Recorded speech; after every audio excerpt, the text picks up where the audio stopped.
Hello, friends. Welcome to the New Age Comics Podcast. My name is Chase Porter. I'm your host. Wow, I feel like I was literally just in here, because I was here on Tuesday morning at 3 a.m. That was the last episode that I did. And what's it today? It is Thursday night. So I was just over here. And this is actually very nice. I'm very prompt this week with my comic reviews, with my comic convos, and that makes me really happy. I am very excited to be coming out when the conversation is at its thickest, is how I'm looking at it. Back in earlier weeks, like pretty much every week when I have to upload on like Sunday or Monday, that always makes me sad because there's so much comic hype that I just miss out on. So anyway, here we are, and you will hopefully be listening to this as of Thursday at some point in the day. But anyway, my day was going pretty good. I hope yours went okay as well. I woke up this morning and just for like shits and gigs, looked at my schedule online at my job. I didn't take a lot of shifts over this winter break, and just for fun, I looked at my schedule, and what do you know, I worked today, and so that was kind of fun to wake up and be like, oh, I have to work in 3 hours, but that gave me perfect time to look over and read and write notes, and all that stuff, preparation, pre-production for this podcast. So I am feeling very prepared today, and I am going to hopefully exhibit that in my spectacular delivery that I meet you guys on a weekly basis with.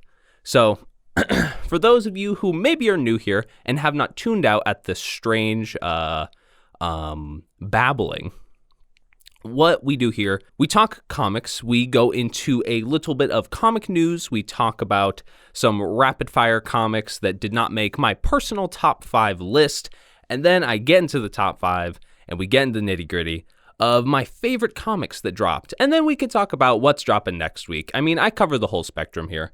If you like what I do, you can follow me here, wherever you're listening to me. There is some sort of subscription service involved, or you can go find me on Twitter at New Age Comics Pod, and you can talk to me on there. I'm always tweeting up a whole storm, and it is having a negative effect on my brain. But come find me there, and you can help alleviate this effect.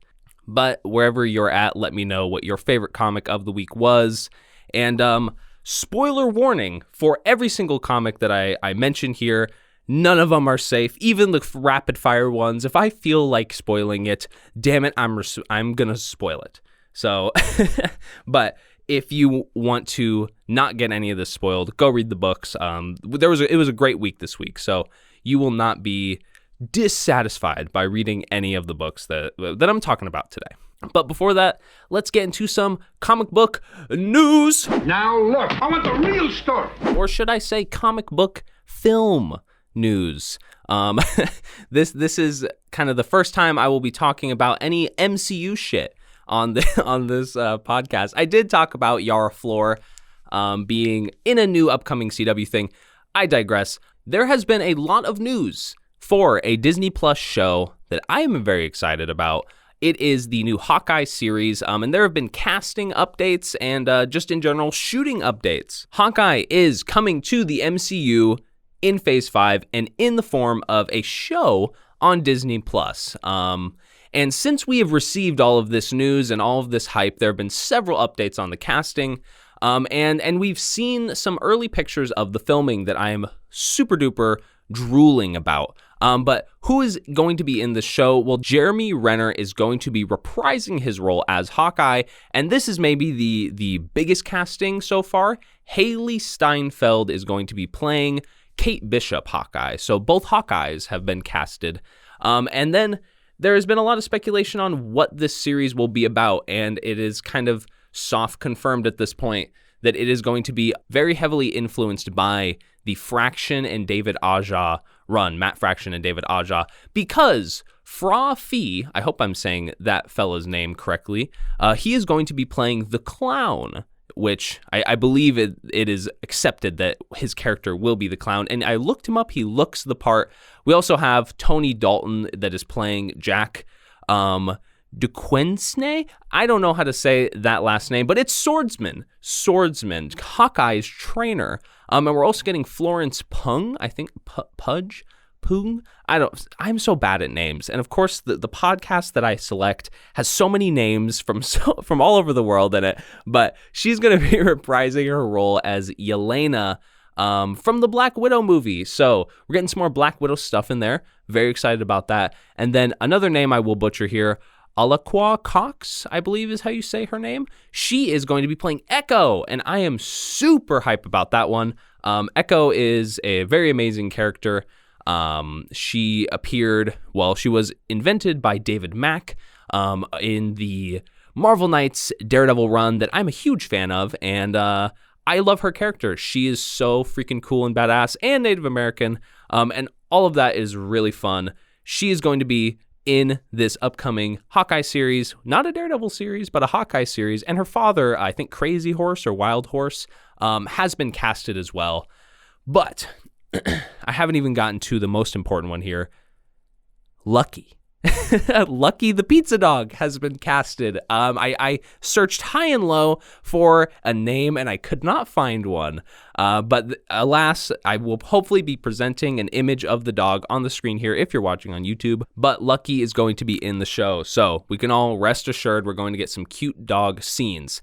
But I'm really excited about all of this. For those of you who are just getting to know me, I love Hawkeye. He's one of my favorite characters in the comics, and I will completely bow that to the David Aja and Matt Fraction run, because that was one of the first series that I actually got into when I first started reading comics. And so I'm really happy that they're looking over at this iconic run for inspiration here. I think it's going to be amazing. With Kate Bishop being in it, can we expect any kind of young Avengers stuff in the works? That could be the case. I think that's kind of the spec right now, especially with Hulkling and Wiccan and Marvel's obvious new push for inclusivity amongst their casting. I think it is fairly reasonable to expect some Young Avengers stuff coming up soon. Obviously, I'm freaking out about Echo here.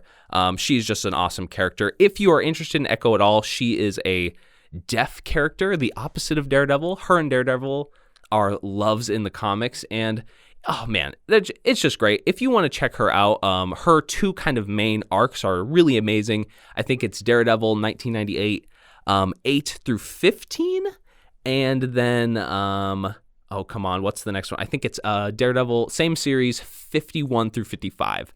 My encyclopedic brain is wavering at the moment, but go read those. They're a great series, or great arcs, I should say. And so I'll be buying Disney Plus reluctantly to watch all of this. I have not purchased Disney Plus yet, kind of in protest because I hate streaming services. I hate the fact that we have to have a million of them just to watch everything. But alas, that is the first world problem of the week. So I'll be buying Disney Plus to watch all of these, and maybe we can do a little chat about it on the show. But yeah, I'm really excited for all of this. Alrighty, let's get into some of the books that did not make my top 5 this week. We had a lot of good books, so it was really tough to choose from. But let's kick off with DCeased Dead Planet, issue number 6. I thought this issue was loads of fun, as every DCeased issue always is. Tom Taylor, he is probably the funnest writer in comics. That's his senior superlative that I would give him. But he can always just make really wacky, I don't want to say wacky, but just really exciting moments layered with really personable moments. And I love the whole Constantine, Ragman, Shazam, Dr. Fate combo thing. It's just really fun. And hey, penultimate issue alert, the series DCeased Dead Planet will be concluding on issue 7. So hype train for that. Another great run that's going on, the Batman run, issue 104. Was a blast. We're still in the whole Ghostmaker arc right now, and we get some of his history and his past, and we also get to see what the Batgirls are up to, and that was very cool. I love Oracle Barbara, so that was always really fun to watch, and Clown Hunter is going crazy and may or may not be killing Harley Quinn in the next issue. So do I need to say more? Another crazy fun issue, Savage Avengers number 15. Wow, this comic was really gory, but I loved that about it. We get to see the whole other crew in the whole Savage Avengers, like a split team here, and Punisher's back. So if you were missing Punisher from the first arc, hop back on and you will be pleased with the gore that he brings about. I was pretty hyped for this comic this week, The Union, issue number 1. This is a King in Black tie-in, which more on that later. But The Union, it was pretty cool. I was actually really excited for this little mini that's coming out. If I'm correct, I believe it was supposed to actually come out back during Empire and got canceled. So I was interested to see how they recycled this series into King in Black. And this comic was pretty cool. It wasn't exactly what I think I was expecting, but I mean, there was perhaps a character death in this issue, and the next issue looks like it's going to be off to kind of a crazy start. So I think I might give this comic the rack test next time around. I'll just look through it when I'm picking it up on Wednesday, and that'll be the judge of if I keep going with this series. But the first issue wasn't terrible, especially if you like these Britain guys. And lastly, my honorable mention here, Thor number 10. Please, Donny Cates fans, do not cancel me for not throwing this in the top 5. I loved this issue. It's getting my honorable mention. That's why I invented this coveted spot for. The Donald Blake arc is in its second issue, and it was just crazy. This issue was totally nuts. I'm sure I don't even have to wax about it. I'm sure all of you are reading Thor. But the Donald Blake stuff is a lot of fun, and this cliffhanger at the end here is super duper nuts. So I can't wait for issue 11. Donny Cates is just killing everything right now. Yes, rapid fire. Yes, very, very good. I liked all those comics. Please do not think that I do not like the comics that make it into the rapid fire round. But they are never as good as the coveted top 5 here. And this was a difficult week to select. There were a lot of good comics out this week. But kicking into my number 5 spot, I am throwing this one to Batman and Catwoman. I wrote Castwoman in my notes, but Catwoman number 1, written by Tom King, drawn by Clay Mann, and colors by Tomei Morey. So, yes, Tom King fans, do not kill me for this not being in the number 1. I was torn between the Donny Cates and the Tom King stands this week. This was the quite long-awaited series, maxi series, that it was a part of an entire thing. I remember it was supposed to come out earlier. Tom King took to Twitter and I think said that essentially when they started the project, they were going to be revolving artists throughout the 12-parter. But he loved Clay Mann so much working on the art here that I think they committed to them both writing and drawing the entire series. And I can't say I'm too mad at that. And we have big Black Label vibes here. So yeah, the creative team is absolutely something to note. The 12-parter king, Tom King, and Clay Mann, who happens to be one of my favorite artists of all time. I think we're all just fucking drooling over Clay Mann's art essentially all the time. But they actually approached this comic with a really interesting storytelling approach. And it's mixed between some current like flashes, so like current time, and then future flashes. So no flashbacks, flash forwards. With an old Selena Kyle kind of versus what the ongoing story is. And right away, there's actually a pretty cool, I guess Christmas theme going on here.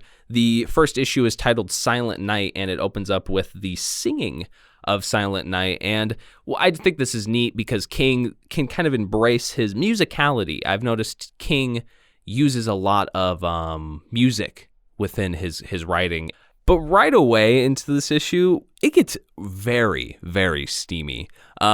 This comic is very sexual, and I liked it, and I don't want you guys to take it that way. But I liked that King embraces Batman and Catwoman's like sexuality in this book. One, that's just a perfect utilization of the 17 plus for the Black Label. Nothing drives me more nuts when you see a Black Label book and there's like no swearing or no gore or no sex stuff. And it's not because I love all that stuff more than anything else. Of course, the story has to be there, and it can be. But if you're writing under the rated R, I guess, rating, then utilize it. Like, utilize some of that stuff. Just, I don't know. But King, he has toyed with every other part of their romance so far. So to have a Black Label book, he's of course going to go there and embrace the last little thing that he hasn't. But don't get me wrong, there's still a riveting detective's tale here. It's about one of Bruce's kind of first loves, and her son was found, well, she could not find her son, and her son was later found Joker gassed, or like Joker, I don't know, poison, Joker toxin OD, under a bridge. The main reason that I am giving this comic my 5th spot is for the setup at the end. What this comic sets up at the end is very, very exciting, and is honestly the reason that this took over for Thor for me. And that is that the lady that is missing her son digs up the Phantasm armor or mask or whatever it is at the end of this issue. I was super excited for that. Shout out to all the animated movie fans. I remember watching The Mask of Phantasm as a kid, like to the point where I only recognize the mask just because I remember seeing it, but I really don't remember shit about the movie. So I honestly should go back and rewatch the movie. That would actually be cool. Maybe a cool podcast episode. But I really liked them setting that up. The Clayman Phantasm design is just going to be off the chain. And so I'm very pumped up for all of that. And my boner is pumped up because of all the porn in this issue. So I have to say I'm feeling fine.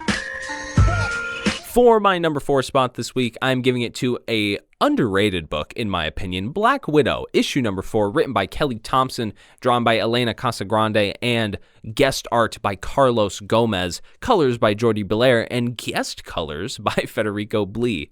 Yeah, this is a very underrated book on the stands right now.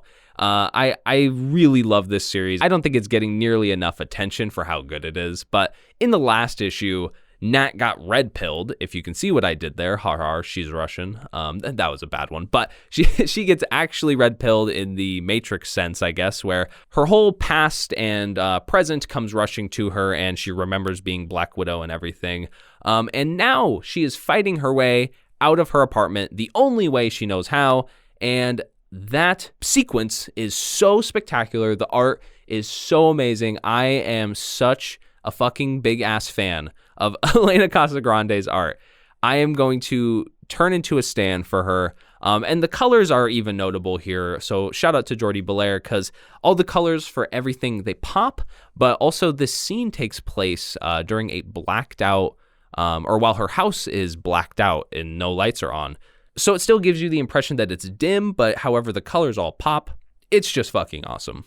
I really love this whole circle of villains that is in this series right now. It really reminds me of The Committee, thinking back to, like, I guess this is some really old Moon Knight. It's actually his origin story. But there's this whole committee that, I don't know, they just try and fuck with them. And that's what this kind of reminds me of. Viper is one of the members. She's like Madam Hydra. And I think she's a really cool villain. I've always thought Viper was kind of like an underrated villain. And she, so she's getting some love here. And in this issue particularly, it's really funny because she's like, fuck this, I'm not dying. Because they're all thinking like we're fucked because Black Widow has her memories back, and may now know that they're the ones responsible for this. And so this is a very fun dynamic here. And hey, Yelena gets represented in this book. The Widowverse is going strong. But midway through this book, there is a flashback scene that kind of explains everything. The art is very good. Carlos Gomez. But it explains this whole situation going on with Nat, where she has like a whole family now. And everyone was like, where the fuck did that come from? Because she's only been missing like 3 months. And she has a 1-year-old child. And you guessed it, test tube baby. That is what it was. So I'm guessing the child is just genetically hers, and her husband's. They were both captured and experimented on. And I'm really worried that this is going to get fucked up somehow. Like the baby's going to be fucked up or be like a weapon or something. That's just where my like typical comic reader brain goes. So I'm hoping that does not happen. Her child is seriously adorable. But if Elena Casagrande ever has to leave the art on this series and become one of those artists that basically can just do covers and totally be infamous, but I'm petitioning for Carlos Gomez to take over on the art because his art was super dope here. At the end here, Clint and Bucky get to meet Nat's family, which is kind of a little awkward scene, but I thought that was very funny. Then, boom!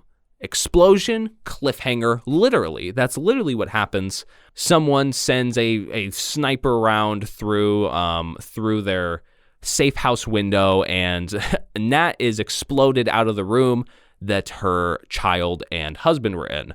So that would be pretty fucking metal if Marvel let them kill, or let, Kelly Thompson kill off her whole ass child and husband. If they just died, that would be quite dark. So part of me thinks that, for obvious reasons, they will not be dying. Last page doesn't count, all that. But I guess we'll just have to see.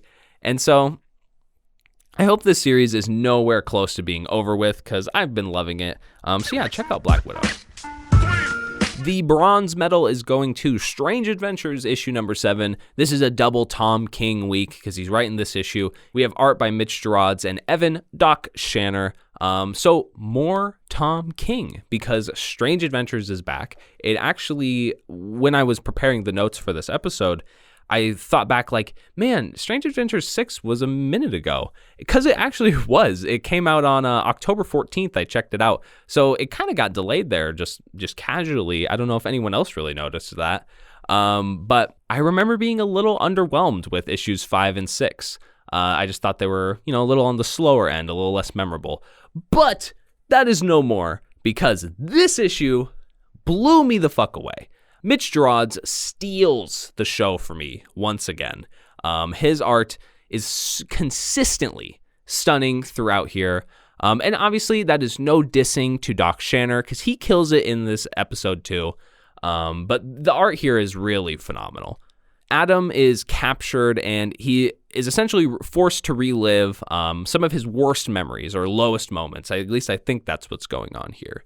And I mean, these end up being some really fucking brutal moments. So this is another Black Label book. And again, Tom King utilizes that Black Label rating because there are some pretty gory things and dark things that happen. For instance, this intro scene. Oh my God. This is probably some of my favorite Mitch Gerads art. But there's this page where they're up in the clouds because he has that jetpack, obviously. And he has this whole Texas shoot down, whatever it is, up in the sky with clouds and lightning. The art is just so good. But it's pretty dark what Adam Strange does. And then he also kills this one guy right in front of Batman. And you know how Batman feels about that. But then parsed throughout these very dark graphic scenes by the Gerads, we get Doc Shanner coming in with these really cool acid trip scenes. I have no other way to describe it because it's sometimes literally what it seems like is happening, that Adam Strange is just having a crazy trip. He's seeing lots of colors and lots of crazy stuff. But then, and I realize I'm just talking about the art here, but one of my favorite pages from Mitch ever, hands down, I want to get this printed and framed because I love this fucking panel and this splash page. It is, and you probably all know this one, they're sitting on the couch. Mitch has tweeted this one, so you can go to his Twitter, but it's just Adam Strange and his wife Alana just sitting on the couch. And I don't know, just the perspective of it and the simplicity, it's just such a breathtaking little page. And there's even some really cool, story-related elements within here. For what I'm referencing particularly is the planet picture that is framed behind them above the couch. It's split in half deliberately. If you have the physical version, you'll actually kind of have to spread the pages a little bit at the center there. And you'll see that they're both individually framed, which the whole theme of this comic has been Adam Strange is the hero of two worlds. And here we are with the planet framed into two separate worlds. And I thought that was just a really neat artistic touch.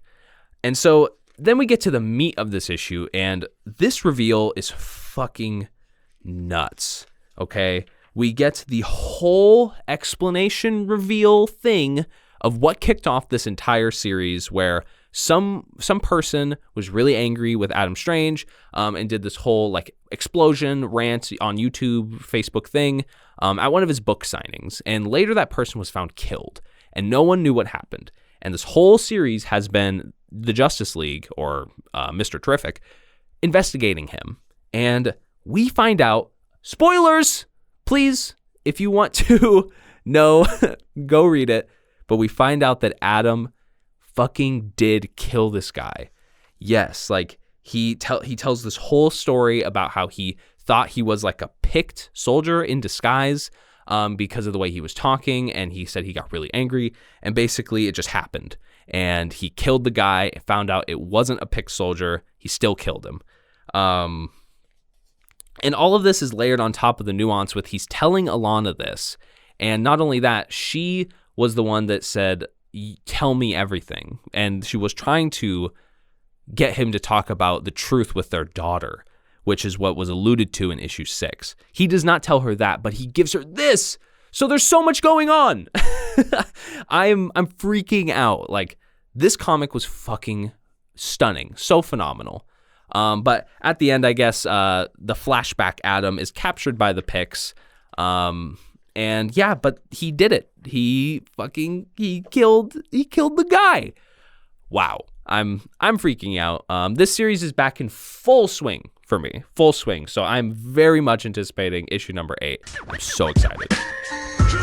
For my number 2 spot, man, I am so blessed this week with so many great comics, because this is going to Daredevil issue number 25, written by Chip Zdarsky, drawn by Marco Cicchetto, and colors by Marcio Menyz. Where do I begin with this comic? Oh my God. Like, this is what I'm saying. I am blessed with so many good comics every week. I have been really liking doing this top 5 style because it forces me to literally just nerd out about comics. And I mean, I think that's kind of fun.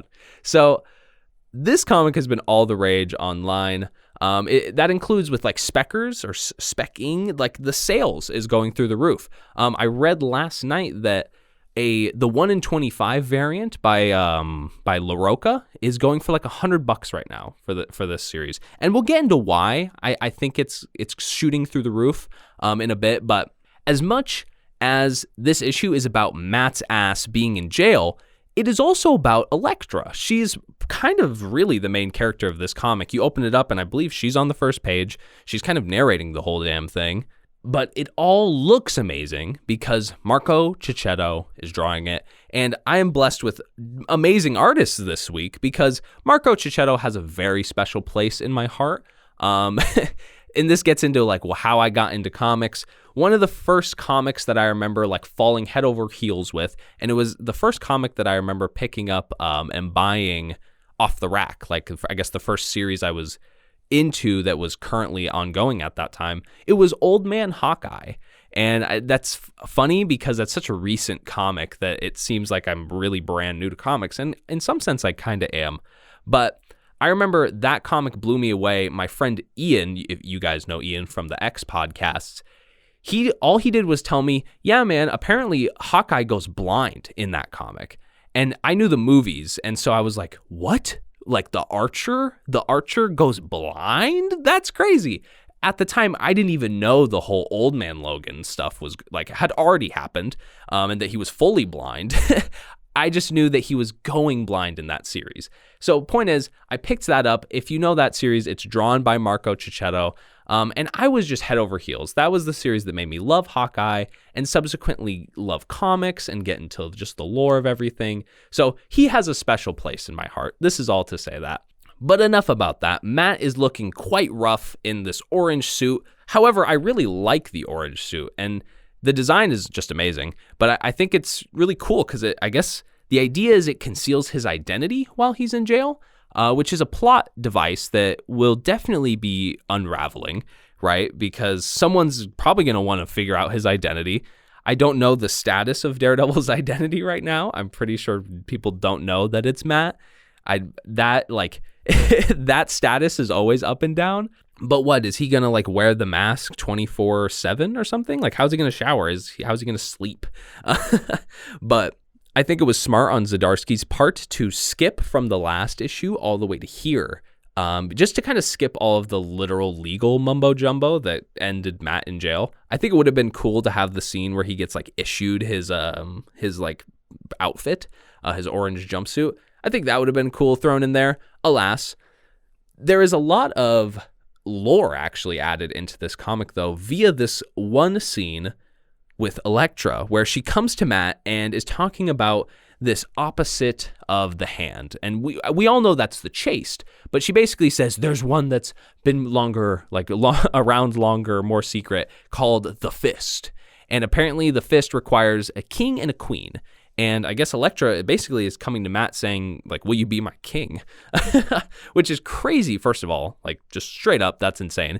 But then two, that is pretty much, we all have to acknowledge, a Donny Cates level retcon there that Chip Zdarsky just committed. You know, that's exactly kind of what happened with Null, was like, oh, symbiotes? Yeah, they're from the machine. Psych, they've actually been around longer. You know, so here he's saying, oh, the Hand, they've been at war with somebody longer.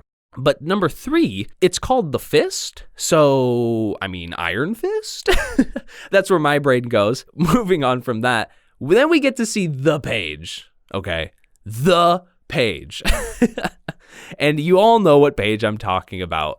I'm sure it is the page, full spoilers here, of Elektra as fucking Daredevil, Elektra-Devil. I'm probably dubbing her the Elektra without fear, or maybe the woman without fear. I don't know. I mean, ultimately, she's still Elektra. She doesn't have to be Daredevil or anything, but she is DD at the moment. And I mean, I'm in love with this, like this intro scene of her like kicking into this fucking car and kicking all these guys' asses and skirting the car. Like, what a fucking intro, like debut for the woman without fear. Elektra is like one of my favorite, I guess, female characters, maybe you could say. But honestly, just one of my favorite characters in comics. And so she needs the shine, and I love that she's getting it here. But we learn at the end, I guess they're gonna have to fight to death, her king and queen. Shit. I mean, that's not good. I hope Matt doesn't become king then. But before I get out of here with this comic, this cover is fucking phenomenal. The A cover, the orange Daredevil logo, just amazing. So cover of the year. But I love this series, and you should all be reading Daredevil. If you're not, you're really fucking up, because it's so good. Issue number 25 was everything I wanted and more. Okay, guys. We're in DEFCON 1. I am giving my number 1 spot here to one of the craziest fucking comics I have probably ever read. King in Black, issue number 1. Written by, none other than Donny Cates. Pencils by none other than Ryan Stegman. And hell, inks by none other than J.P. Meyer, and colors by none other than Frank Martin. I mean, they're the dream team. I believe they did Absolute Carnage. But this comic was highly anticipated. I mean, it's one of the most anticipated comics I feel like I've ever been able to witness release. It is highly deserving of that anticipation, given the entire Donny Cates Venom run. If you haven't been reading it, I mean, you're fucking up. I hate to tell you, but it's just true. His whole run has been legendary. It started amazing, and then it went into Absolute Carnage, which was totally crazy, and then we got a bunch of great Venom arcs in between that, and now we have re-arrived at King in Black. I remember a long time ago listening to Donny Cates do an interview on Comic Book Club, another fellow comic podcast, and he said he was splitting his Venom run into like 3 acts, kind of, right? Like a play. And the first act, he said, ended with Absolute Carnage. So, dare I assert that this is the end of the second act, or the finale of the second act. I mean, it certainly feels so. From start to finish, this comic is fucking movie mode. Okay, so get your popcorn and shit. Get all of that. I mean, don't eat popcorn while you're reading this comic. You will ruin the pages.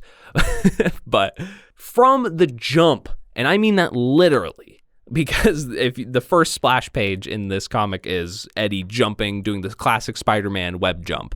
But from the jump, all hands are on deck from the very beginning of this comic because they know Noel is fucking coming. Dylan is looking older, I have to say, but I think that's kind of cool. It seems that he was aged up in Venom Beyond a little bit. And so they have a 3-wave plan, right? They're currently witnessing a fucking onslaught horde of Venom Dragon Grundle things flying at Earth. The first wave is Tony has a huge minefield set up in space. It, alas, does not stop the dragons from coming. They blow through the first wave, leading probably to some of the coldest fucking splash pages ever. Particularly this one, and you all probably know what I'm talking about, this The King in Black, like, text shot of the dragons just raining onto New York City. Like, this fucking splash page, holy shit. Like, I'm sure it's going to be the YouTube background this time, because it is really so good. And just the perspective that they give you, you're watching it from over the water. So you're just witnessing, like, this just, like, crazy scene. It's so breathtaking. But then wave 2 includes, they take to the skies, essentially, and Storm, she is trying to, I guess, cut off all the dragons from their creator and hopefully be able to fight back against them. But now the whole city is just like a pool of symbiote sludge, and it is so chaotic and so crazy. But then we get a great splash page. There's so many great splash pages in this issue, but we get a great splash page of the whole X crew bursting through. And I loved that. I love how that was introduced. You know, we get to see Stegman draw the whole X gang. People are talking about how Cable looks old in this one. I don't know. Maybe he's middle-aged. But this scene just put a big smile on my face, especially given that we just saw all that X of Swords stuff last week. And if you want to go hear my thoughts on that, you can go to the last episode. Moving on, third wave is the heroes. And that is kind of the second wave and third wave got totally bulldozed, and so the heroes are throwing up their last defense. Eddie, he has this idea to go sit on the Spire, which was featured in Absolute Carnage, and hopefully be able to control the dragons and not be overtaken by Noel. I mean, who could have guessed it did not work? And now we have Noel coming out in the most badass, not fucking around way I've ever fucking seen. It is so cool. He hops out of a fucking celestial. He comes down to Earth on a celestial, like the baddest whip ever. And he pretty much comes out and says he's one, gonna kill the Earth. Like, okay, great.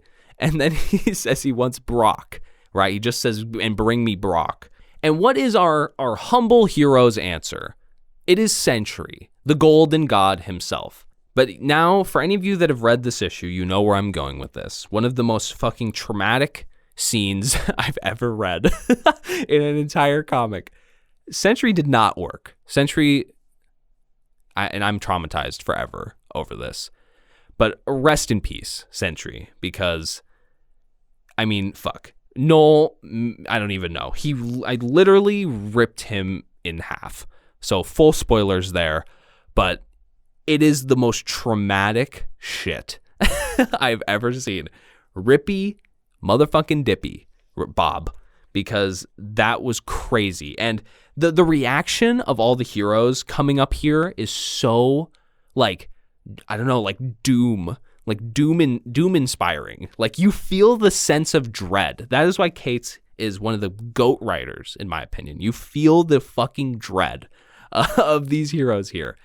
Eddie is desperate as fuck at this point. And I mean, to make matters worse, Noel literally, like, I'm not even done. Noel encases the planet in symbiotes, and he also takes Storm just off the board in like 2 fell swoops and tons of symbiote gunk. And yeah, Eddie is fucking desperate at this point. He decides to like connect with Noel. That's his plan, is kind of just to like give him what he wants. And so he interfaces with Noel. Noel nabs him up like really quickly. And it's actually insane the way that Noel is controlling like all the symbiotes on Earth right now, which happens to pretty much be encasing the entire Earth. So he's really fucking controlling, like, he's like terraforming everything essentially. But he nabs up Eddie, and this scene really fucking like makes it all crystal clear. He nabs up Eddie, and he's pretty much like, oh yeah, I remember you. And he says he should have specified which Brock he was calling for. This is when it all sets in. It all sets in here. He's talking about Dylan. He wants Dylan. And this is when Eddie starts freaking out. Like, and this is total movie mode moment. Because Noel rips the fucking symbiote off of Eddie like he's trash and just drops him off of the Empire State Building, like I said, like a bug. And then of course the to be continued. Like, Jesus Christ. I am losing my mind. That comic, I mean, just wow. I need to take a deep breath. Wow. Like, what the fuck? That comic was way too good. Way too good. I don't know if, I mean, like, I hope you all are ready to read the last event ever. Because this event is too good. I mean, just wow. There's too many implications to be had. Obviously, this is an event, so it's affecting the Marvel world. I mean, shit. Every series that's going to be tying in, like, this is going to be insane, people. The whole planet is encased in symbiotes. I don't know why. That's the thing blowing my mind the most here. So yeah, I guess we're in Reign now, because really cool.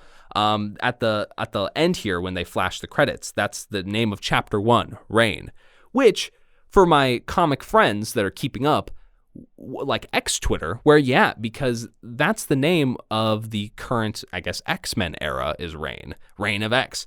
So that overlap is almost too uncanny. I don't know. I'm really curious with what's going on with that. I don't know how the fuck anyone is going to survive this event. I mean, first of all, if Sentry couldn't kill him, I mean, no one can. And Noel is just too powerful. Like, I don't know. Okay, my only idea is Thor, because he's the only person that was not in this issue. But I don't know. Is like, who's more powerful, Thor or Sentry? Another thing, too, like, for instance, Storm and Sentry, did they actually die in this issue? We don't know. Obviously, comics are comics. People will come back to life. But when? Like, were these permanent deaths? I mean, that would be shattering to the fucking Marvel universe if not only Sentry, not a exactly main character, but definitely a huge power player on the board. But if Sentry and Storm both died canonically, that would be nuts. So, I mean, I don't know if there's anything else I can say about this. The King in Black is off to a fucking phenomenal start. It was everything that I was expecting and more. I mean, I'm absolutely getting suckered into all these fucking tie-ins now because, I mean, how could I not? So I'm sure you all have read this issue, but if you haven't, please do yourself a favor. You don't have to really read any Venom to read this, because you can appreciate just the off the wall insanity that is this comic. So those are my thoughts. Okay, wow, I hope I did not just do another 10-minuter on King in Black. I did a fucking like 15-minuter on the end of X of Swords last week. So apologies if that's excruciatingly long or if this episode is drowning on. So I will get out of your hair and let's just really quick go through what's coming out next week. I'm very excited for next week. It's a fatty little week. It's a fat week. We're getting Detective Comics 1032. You know my opinion on detectives. I'm excited. Venom 31. That's a tie-in to King in Black. King in Black is still going on. Avengers 39.